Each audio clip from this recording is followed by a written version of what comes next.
நண்பர்கள் அனைவருக்கும் அன்பார்ந்த வணக்கம். நம் வாழ்வில் என்ன நடந்தாலும் அது நம் நன்மைக்கே, இதுதான் உண்மை. இதன் உண்மை பொருளை உணர்த்துவதற்காக உங்களை சிந்திக்க வைக்க ஒரு சின்ன கதை சொல்கிறேன். கவனமாக கேளுங்கள், முழு கதையையும் பாருங்கள். ஏனெனில் அரைகுறை அறிவு எப்பொழுதும் ஆபத்தானவை. இந்த காணொளியை லைக் செய்ய மறக்காதீர்கள். ஒரு இளைஞன் ஒரு அடர்ந்த காட்டில் ஒரு துறவியிடம் சென்றான். அவன் பெர்கபிலன். அவன் மிகவும் சோகமாகவும் பதட்டத்துடனும் காணப்பட்டான். துறவி கேட்கிறார், மகனே, ஏன் அழுகிறாய்? என்ன நடந்தது என்று கேட்கிறார். கபிலனோ, ஐயா, நான் சம்பாதித்த பணம் முழுவதும் வழியில் திருடர்கள் அதை கொள்ளை அடிச்சிட்டாங்க என்று பதட்டத்தோடு கூறினான். இப்போது நான் என்ன செய்யணும்னு எனக்கு தெரியவே இல்லை என்று கூறினான். துறவியோ அவன் விரக்தியில் அழுது கொண்டிருந்த போது, மகனே, உனக்கு என்ன நடந்ததோ அது உன் நன்மைக்கே. அவர் நடந்ததைப் பற்றி கவலைப்படாதே என்கிறார். கபிலனோ, என்ன சொல்றீங்க ஐயா? அது நான் கடினமாக உழைத்த பணம். திருடர்கள் என் பணத்தை கொள்ளையடித்து விட்டார்கள். நான் வீட்டிற்கு போகலாம் என்றால் என்கிட்ட பணமில்லை. எனக்கு உங்களின் மீது அதிக நம்பிக்கை இருக்கிறது. ஆனால் நீங்களோ நடந்ததெல்லாம் நன்மைக்கே என்று சொல்கிறீர்கள். இதில் என்ன நல்லது இருக்கிறது? எனக்கு நல்லது எதுவும் நடக்கவில்லையே. இது எல்லாமே பெரிய இழப்பு என்று அவர் கூறுகிறார். அந்த குருமகனே, நான் ஏன் அப்படி சொன்னேன் என்று உனக்கு தெரியுமா? நீ புரிந்து கொள்ள விரும்பினால் நான் உனக்கு ஒரு கதை சொல்கிறேன். இந்த கதையை கவனமா கேளு என்றார். ஒரு காலத்தில் கதையை சொல்லத் தொடங்கினார். ஒரு பயங்கர வெள்ளம் ஒரு கிராமத்தை தாக்கி அதை அழித்தது. வெள்ளத்தில் சிக்கிக் கொண்ட கிராமத்தில் ஒரு ஏழை மனிதன். அவர்கள் ஒரு விவசாயி குடும்பம். அவருடைய வீடும் அங்கேதான் இருந்தது. அது இப்போது வெள்ளத்தில் முற்றிலுமாக மூழ்கிவிட்டது. அவர்களிடம் சாப்பிட உணவு இல்லை. தானியங்கள் கூட வெள்ளத்தில் அடித்துச் செல்லப்பட்டன. அந்த விவசாயிக்கு ஒரு மகன் இருந்தான். அவன் பெயர் முருகன். அவன் தனது தந்தையிடம் கூறுகிறார், அப்பா, நீங்க ஏன் கஷ்டப்படுறீங்க? எது நடந்ததோ அது நம் நன்மைக்காகவே நடந்தது. நீங்கள் இதை நினைத்து கவலைப்படாதீங்க என்கிறான். உடனே அப்பாக்கு அவன் மேல ரொம்ப கோபமாயிருந்தார். நீ இதை நல்லது நினைச்சு சொல்றியா? இது உனக்கு நல்லதா என்று கோபத்தில் கத்தினார். நம்ம வீடு வெள்ளத்துல மூழ்கிவிட்டது. நமக்கு இப்போது சாப்பிட உணவு கூட இல்லை. நம்மகிட்ட பணம் இல்லை. எல்லாம் நாசமா போச்சு. அவர் கூறுகிறார், இதுல என்ன நல்லது இருக்கிறது என்று கேட்கிறார். பிறகு மகன் கூறுகிறான், அப்பா, இதுவும் நம்ம நன்மைக்காகத்தான் இருக்கும். அவரது மகன் இதை பலமுறை கூறவே அவன் அதையே திரும்ப திரும்ப சொன்னபோது தந்தை மிகவும் கோபமடைந்தான். அவன் கோபப்பட்டு அவனை அடித்து வெளியே அனுப்பினான். போய்விடு, என்னை மறுபடியும் பார்க்காதே என்றார் முருகனின் தந்தை. அவர் மகனை வெளியே அனுப்பிவிட்டார். அவனும் அழுது கொண்டே அங்கே இருந்து போய்விட்டான். இருள் சூழ்ந்தது. விடியல் வந்தது. மகன் இன்னும் திரும்பி வரவில்லை. நான் அவனை கோபத்தில் அடித்துவிட்டேனே, அதனால்தான் என் மகன் வீட்டை விட்டு வெளியேறினான். அவர் மிகவும் வருந்தினான். அவன் தன் மகனை வீட்டை விட்டு வெளியே அனுப்பியதை நினைத்து மிகவும் மனவேதனை அடைந்தான். பின்னர் வெள்ளத்திலிருந்து அவர்களை மீட்க ஒரு படகு வந்தது. அதன் பின் அவர்கள் அனைவரையும் படகில் ஏற்றிக் கொண்டிருந்தார்கள். அந்த விவசாயியோ மனைவியிடம், நம் மகனை பார்த்தாயா? நான் வேற அவனை அடித்து வெளியே அனுப்பிட்டேன். அவனை பற்றி ஏதாவது தகவல் தெரிந்ததா என்று தன் மனைவியிடம் கேட்டான். அவளும் நான் எங்கேயும் பார்க்கவில்லை என்று மிகுந்த வேதனையுடன் கூறினாள். பிறகு, நம்மை காப்பாற்ற ஒரு படகு வந்திருக்கிறது. நமக்கு நல்லது நடக்கிறது. நம்ம உயிருக்கு இனி எந்த ஆபத்தும் இல்லை என்று கூறினாள். பின்னர் விவசாயி கோபமாக, உனக்கு புரிகிறதா இல்லையா என்றார்.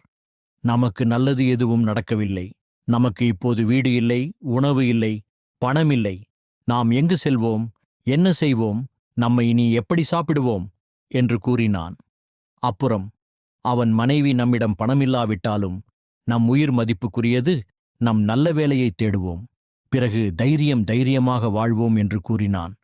அந்த விவசாயி, நீயோ பல நாட்களாக என்னிடம் கொஞ்சம் பணம் கேட்டு வந்தாய். நான் அந்த பணத்தையெல்லாம் வீட்டில் மறைத்து வைத்தேன். இப்பொழுதில் அதுவும் வெள்ளத்தில் அடித்துச் சென்றதை நினைத்து அவன் மிகவும் வருந்துகின்றான். பிறகு அவர்கள் வேறு ஊருக்கு சென்று அங்கு வசித்துக் கொண்டிருந்தார்கள். விவசாயி ஏதோ சின்ன சின்ன வேலை செய்கிறார். சில நாட்களில் வெள்ளம் வடிந்தது. விவசாயி தனது இடத்திற்கு திரும்பினார். அவர் கிராமத்தை அடைந்தார். ஆனால் அவரது வீடு அது முற்றிலுமாக சரிந்து போய்விட்டது. அதை பார்த்ததும் அவன் மிகவும் சோகமாகிவிட்டான். அதே இடத்தில் ஒரு பெரியவர். அவர் வயலில் ஒரு குடிசை கட்டினார். வெள்ளம் காரணமாக பயிர் முற்றிலுமாக அழிந்து போனது. அது பாழாகிவிட்டது. அவருக்கு என்ன செய்வது என்று தெரியவில்லை. ஒரு நாள் இரவு அவரது மனைவியின் வீட்டில் அவர் உட்கார்ந்து பேசிக் கொண்டிருந்தார். அப்போது அவருடைய மனைவி, ஏன் இவ்வளவு கவலையாக உள்ளீர்கள் என்று கேட்டாள். பின்பு அவள் கூறினாள், நம்ம ஊருக்கு போய் நல்ல வேலை செய்யலாம். நீங்களும் அங்கு நல்ல பணம் சம்பாதிக்கலாம். நானும் சில வேலைகளை செய்கிறேன். நாம ஒன்றாக வேலை செய்தால் அது நம்முடைய கஷ்டத்தை போக்கிவிடும் அல்லவா?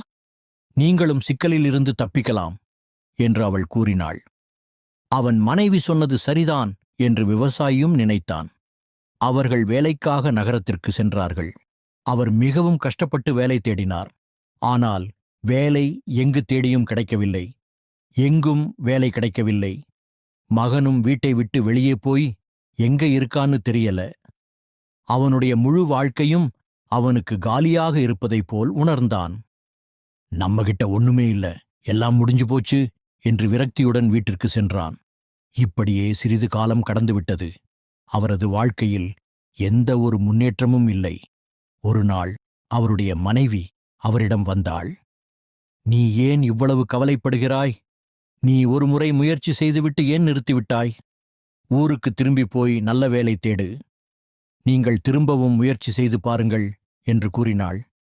நீங்கள் அங்கே சென்று முயற்சிப்பதன் மூலம் நல்ல வேலையை பெறலாம்.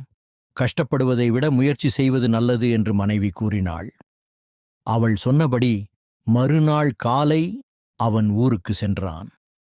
அவன் மிகவும் கடினமாக முயற்சித்தார். ஆனால் இந்த முறையும் அவருக்கு வேலை கிடைக்கவில்லை. மீண்டும் விரக்தியில் ஊருக்கு போகலாம் என்று நினைத்தான். அவன் வீட்டிற்கு புறப்பட்டான். வழியில் ஒரு துறவி அவரை கடந்து வந்து, அவர் என்ன ஆச்சு மகனே என்றார்.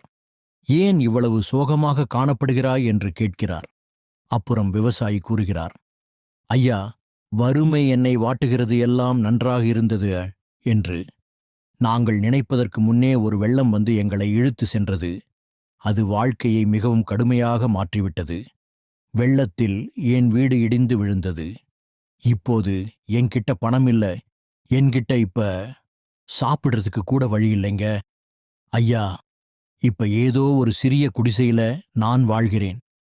என்னை கோபப்படுத்தியதால் நான் கோபத்தில் என் மகனை அடித்து வெளியே அனுப்பிவிட்டேன். நான் அவனை துரத்திவிட்டேன். பிறகு என் மகனே எங்க போனான்னே தெரியல. திரும்பி வரவும் இல்லை. என் மகனை கண்டுபிடிக்க முடியவில்லை. நான் இப்பொழுது என்ன செய்ய வேண்டும் என்று கூறுங்கள். பின்னர் அவர் விரக்தியுடன் ஐயா என்று கூச்சலிட்டான். அந்த துறவி, மகனே, இதை நினைத்து நீ மிகவும் கவலைப்படுகிறாய். உனக்கு என்ன நடந்ததோ அது யாவும் நல்லதுக்கே என்றார். உடனே விவசாயி கோபமாகிவிட்டார். ஐயா, நீங்கள் என்ன பேசுகிறீர்கள்? நான் ரொம்ப கஷ்டத்தில் இருக்கேன். நீங்களும் என்னுடைய துன்பத்தை பார்த்து நடந்த அனைத்தும் நன்மைக்கே என்று கூறுகிறீர்கள். இதில் என்ன நல்லது இருக்கிறது என்று அவன் கேட்டான். ஒரு மகன் வீட்டை விட்டு வெளியேறுவது எப்படி நல்லது? எல்லாமே எனக்கு இழப்புன்னு தான் தெரியுது இல்லையா? அப்போது அந்த துறவி, மகனே என்கிறார், கொஞ்சம் பொறுமையாறு, எல்லாம் சரியாகிடும். உங்கள் எல்லா கேள்விகளுக்கும் பதில் கிடைக்கும். நீங்கள் விரைவில் அதை பெறுவீர்கள். நீங்கள் மிக அதிகமான வேதனையுடன் இருக்கிறீர்கள். துறவி, எதை பற்றி யோசிக்காதே என்றார். அவனோ சோகத்தில் முன்னாடி போனான். துறவியிடம் விடை பெற்று நடந்து கொண்டிருந்தார். வீட்டிற்கு செல்லும் வழியில் துறவி என்ன கூறுகிறார்? எல்லாம் நன்மைக்கே என்று கூறுகிறார். எனக்கு ஒன்றும் புரியவில்லை. அவர் வீட்டிற்கு வந்து காலையில் வேலை தேடுவதற்காக நகரத்தை அடைந்ததும் எங்கேயும் வேலை இருக்கிறதா என்று தேடினான். ஆனால் இந்த முறை அவருக்கு அதிர்ஷ்டம் இருந்தது. நல்ல வேலையாக அவருக்கு ஒரு பெரிய தொழிலதிபரின் வீட்டில் வேலை கிடைத்தது. அந்த வியாபாரி ரொம்ப நல்லவர். அவருக்கு வேலை கிடைத்ததில் விவசாயி மகிழ்ச்சி அடைந்தார். அது நடந்து கொஞ்ச நாளாச்சு. ஒரு நாள் வணிகர் விவசாயியை அழைத்து, என் வீட்டின் முன்னுள்ள வீடு காலியாக உள்ளது. உங்களுக்கு தேவையான அனைத்து வசதிகளும் இதில் உள்ளன. நீங்கள் விரும்பினால் உங்கள் குடும்பத்தையும் அதில் சேர்த்துக் கொள்ளுங்கள் என்றான். அவன் மகிழ்ச்சியாக உடனே சரி என்று கூறினான். விவசாயி மகிழ்ச்சியாக இருந்தான். வணிகர் தங்குவதற்காக கொடுத்த வீட்டில் தனது மனைவியுடன் மகிழ்ச்சியாக வாழ்ந்தான். திடீரென ஒரு நாள் யாரோ கதவை தட்டுவது போல் கேட்டது. யார் என்று பார்க்க கதவை திறந்தபோது ஒரு இளைஞனை பார்த்தான். வீட்டின் முன் ஒரு பையை பிடித்துக் கொண்டு நிற்கிறான். விவசாயிக்கு அவனை அடையாளம் தெரியவில்லை. பின்னர், அந்த இளைஞன் தந்தையே, உங்களுக்கு என்னை அடையாளம் தெரியவில்லையா? நான் தான் உங்கள் மகன். நான் நமது கிராமத்திற்கு சென்று உங்களை அங்கே பார்த்தேன். அங்கே உங்கள் யாரையும் காணவில்லை. அப்பா, நான் வீட்டை விட்டு கிளம்பியதும் நான் ஒரு தொலைதூர நகரத்தை அடைந்து விட்டேன். எனக்கு அங்கே சில நாட்களில் நல்ல வேலை கிடைத்தது. வேலை செய்த பிறகு நான் சம்பாதித்த பணத்தில் ஒரு வீடு வாங்கினேன். நான் ஒரு சிறு தொழிலை தொடங்கினேன். வியாபாரமும் நன்றாக வளர்ந்து வருகிறது. லாபம் வந்துவிட்டது. இப்போது நான் மிகவும் பணக்காரன். நான் சம்பாதிக்கிறேன். எனக்கு 50 ஊழியர்கள் உள்ளனர். நான் அந்த நகரத்தில் ஒரு பெரிய மனிதன். அதனால்தான் நான் உங்களை அங்கே அழைத்துச் செல்ல வந்திருக்கிறேன் என்று கூறினான். அதை கேட்டதும் விவசாயி மகிழ்ச்சி அடைந்தார். அப்போது அந்த இளைஞன் அடைந்த மகிழ்ச்சிக்கு எல்லையே இல்லை. அப்பா, நான் அப்போதே சொன்னேன், இப்போது நடப்பதெல்லாம் எதிர்காலத்தில் நடக்கும் நம் நன்மைக்கு. இப்போது நமக்கு ஏதாவது கெட்டது நடந்தாலும் அது எதிர்காலத்தில் நடக்கும் நன்மைக்கு. அது நன்றாகவே இருக்கும். ஆனால் ஒன்று நினைவில் கொள், நாம் எதிர்கொள்ளும் சிரமங்கள் ஒரே மாதிரியாக இருக்காது. எதிர்காலம் மாறும். ஒரு சில நாட்களில் நீங்கள் எத்தனை கஷ்டங்களை தாங்கிக் கொண்டீர்களோ, ஒரு கட்டத்தில் அந்த கஷ்டங்களெல்லாம் கடந்து போகும்.